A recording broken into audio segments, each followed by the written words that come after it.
Hello everybody, this is Riccardo Masini and this is vlog. So, red flag over Paris. We have the English version, condensed version of my vlog. Yes, everything is going all right. Like this a bit strange, I think, as always. Is just a minute. My Italian friends are used to this kind of troubles during my videos. Okay, now you will be used to them as well. Okay, so red flag over Paris. Paris Commune, 1871. I'm not going to give you a very detailed historical description. Maybe I will do one of them in one of my segments, an historical description in one of my segments for them and call the snowy enemies here. Who knows? Anyway, we are at the end of the Franco-Prussian War. The Franco-Prussian War 1870 has ended. Total French defeat. The Prussians are occupying the country. Napoleon III is in exile. So a new republic, a new French republic is formed. This happens sometimes, and the French go between monarchy, empire, and republic quite fast. Anyway, but the new French republic is thoroughly collaborating with the Prussians. French people and French great segments, great portions of the French military do not agree with that, and they revolt, and they make another thing which happens quite often in French history: a revolution and an insurrection in Paris. And this insurrection has some essentially left inspiration, but it is very complex. There are socialists, there are anarchists, there are social democrats. So it is very diverse in its interior. Anyway, insurrection in Paris. The government flees to Versailles and then asks the rest of the army, and also the Prussian asks the Prussians for help, and so they go on to repress the new revolution, the new Paris Commune, with fighting in the street, in the city, and also on the political level. The insurrection ends very badly for the revolutionaries. We all know that, no spoiler here. And the insurrection will be repressed in blood. It will be a very bloody, violent episode of French history. The game Red Flag Over Paris is a game about the Paris Commune, which is the name that the insurrectionists gave to the revolution, and they established a commune in Paris. A city government, they call that the commune, so they have the communard. They established this commune in March 1871, and then the commune is repressed in 2 months, more or less at the end of May 1871. The game Red Flag Over Paris takes us to those two very important months of the French history. There are not many games about the Paris Commune. There are not many games about urban insurrections. This is a game by my dear friend, game designer and game expert Fred Serval, and go to his channel Homoludence, which is a very great channel about games, history, and simulation in general. This is his game published by GMT in the Lunchtime Games series, which is the series of very light, very short historical simulation games, very light also. This is the second title in the series. The first one was by Mark Herman, Fort Sumter, regarding the last months before the American Civil War. Light games, very short, very easy, but very deep in strategy and also in simulation value. So what I liked about this game is simplicity rules, no question about that, but also how it integrates the military level, so the physical level, the physical street fight, and the political level. So the infighting between the parliament and the public opinion. The two levels are very integrated with a very strict economy of resources. You have not many resources. You place those cubes that are the influence over the map, but you do not have many of them. If you try to get new cubes, you open up new levels of crisis, but this gives you problems. This gives some advantages to the adversary. You have to carefully manage the amount of resources that you have. Also, the two factions are very asymmetrical. The government has many more resources, but it is more slow in deploying them. Revolution can have a very sudden outburst, a surprise effect, but it is very fragile. It must open spaces to get a pool where to recover the influence that is removed by the government. The government has an automatic cube pool, so there's more margin, and the government can ask for Prussian collaboration, which gives them more cubes and more spaces. So it is a progressing, a very good progression, a very good narration, and a very good asymmetrical dynamic in the game, which really represent the historical situation. Now, browsing through my notes, also other good things, beautiful components. Love this. This is more or less a shabby chic game. I love this style. Great pictures, great illustrations, great graphic, great components, very good components. Also, historical research is perfect. The simulation value, the detail that is included in the playbook, here it is, with an history of the commune and an history behind each card is great. Also, a very good bibliography. So if you want to know more about this episode, this fundamental episode, you can start from this game. It is very interesting. It is a very good game to get close to this seldom covered episode.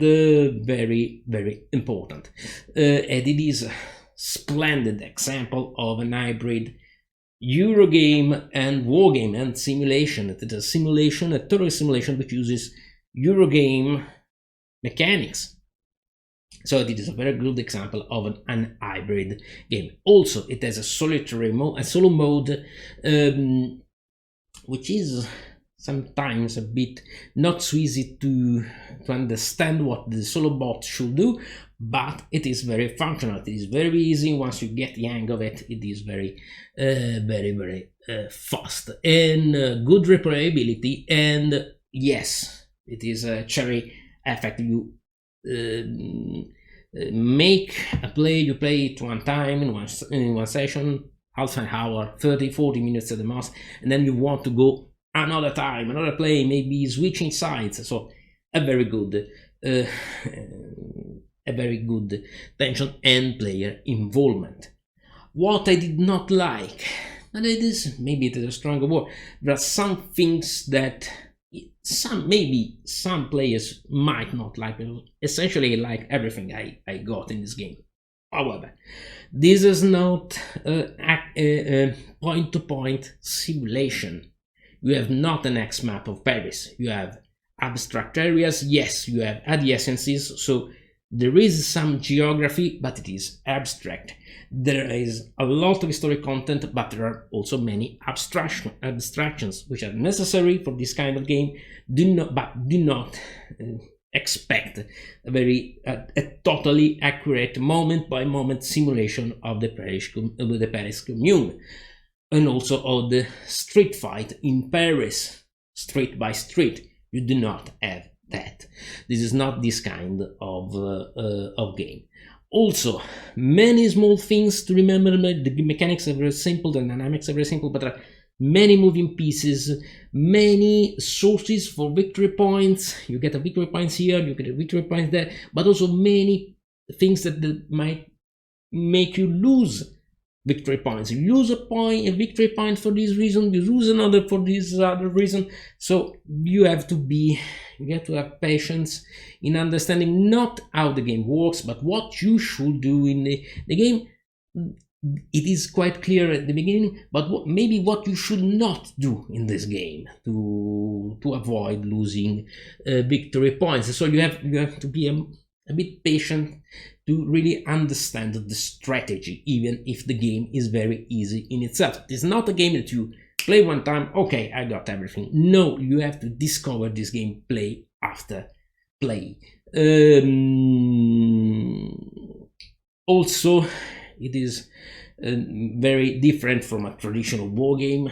Of course, you see that even from a card-driven game, so many things you have to relearn many things. Components are very good. Really, I do not understand why GMT uses this kind of boxes for long time series games, because they're very deep boxes. There's a lot of empty space inside, but most of all, they are small boxes, which means they are forced to do half sheets for player aid, which is a bit of a problem because these player aids are quite good, no problems about that, but there are some small things are missing. Because why? Because they are half sheet. But on the other side of this player there is the instruction for the 2 solo bots, and also there are some things missing because there is not the space. A small problem it is. Also, a very peculiar problem. In the solo mode, you have to remove some cards, and you remove by watching by taking out some number cards. Each card has a number. You must take out some cards, and the numbers are this small. I do not think that you can see that on the screen, so it is. You have to write down, okay, for solo mode I have to take out this in this card. You have to remember the title of the card to take out for solo mode. Okay, this is an objective card, but here are the strategy cards. You see very small numbers. Nitpicking, I understand, but there's only a small graphic list. Maybe simple symbol here. If you see this symbol, take out this card if you play solo. This would have been an easier solution. Okay, nothing dramatic, nothing drastic, but it is there. Also, solo system, I said it works. There are some modifications to use, nothing dramatic here, so no imbalances. The bot is quite good, but it is not favored by distortions in the rules. It's a bit difficult to understand the first time what the bot really wants to do, but after a couple of plays it is not so impossible. However, before taking on the solo mode, maybe do some plays with another player or even by yourself with face up cards. It is not so difficult. So you have to be a bit familiar with the system, and also with the solo definitions that you find in the rule book. The rule book is good. It has the usual GMT layout, which is sometimes with the general concept before, then the rules, then a glossary. I have some troubles with that, but maybe it is just me. Anyway, it is a good rule book. It is quite easy to follow. The game in itself, some advice: be prepared, because it is a very, not complicated, but very diverse game. There are many things, many moving parts, and you must stay focused on one part, but you must not forget another part of the map. Maybe you are focused on the military, but do not lose sight of the political side, and so you must always keep an eye for things that are happening around. Also, as I said, very strict economy resources. You have few resources. The decisions are always very tough, and so you have to make a tough decision. You have to maximize the effect of the resources in your hand. Lots of tension, lots of involvement, lots of dramatic dramatic moments. Also lots of asymmetry, so exploit the good points you have and most of all the weak points of your adversary. As a government, you are stronger on the ground, but the commune can surprise you by holding the ground and then making surprise movements and surprise maneuvers on the political level. Prussians are essential. You need Prussian support, but by having Prussian support, you let the commune have more control over the public opinion, who is indignated for the Prussians are the Bosch. The commune, your problem is that you begin with no cube pool. So at the beginning of the game, if you lose a cube, you lose a cube. This out of play, you cannot recover it. Okay, you have to increase your revolutionary momentum, so use time to Scots to do that, to get a pool, but it's very small, it is very limited. This means you can make surprise attack, but you are also very fragile because you are a revolutionary movement, you're an insurrection, you do not have many resources. Both if you are commune or if you are government, you have to be very careful because there are lots of things to control and to see in this game. Lots of, as I said, lots of moving parts. So in conclusion, this is a game I recommend, the game to have for me, on an episode not so well known but very important for European history. A very strict game, a very tight game. It is very it sometimes feels constrained. Some might like it, some other players might not like it. I quite liked it.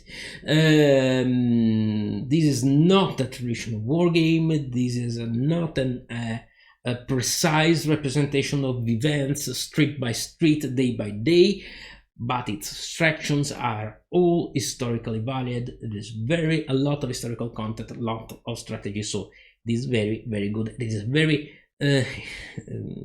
successful union of typical card driven mechanics and typical Eurogame mechanics and typical simulation mechanics. So typically on this point it is very, very good. Very good components.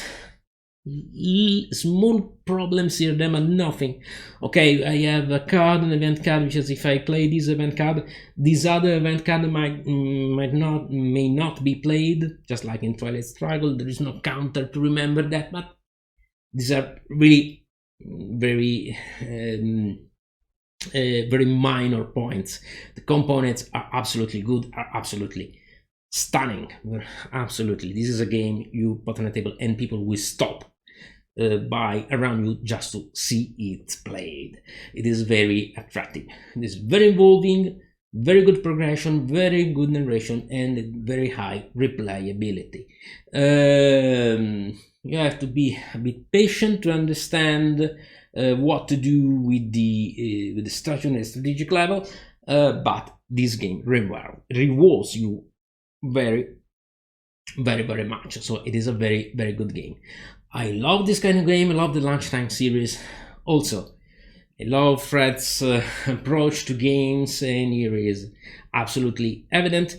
This is a very good title that I highly recommend, but you must understand what type of game you are buying, you are going to play. Do not look for a traditional war game, and do not look for a traditional card-driven game when you're playing Red Flag over Paris. Just look for a light card-driven game, light simulation with easy mechanics, but very deep contents, very deep historical value, and very deep strategic points. So this is this kind of game. Really like it, and I really recommend it. This was Red Flag over Paris, and this was Riccardo. As always, goodbye, see you on the next episode, and don't be scared, it's just war games.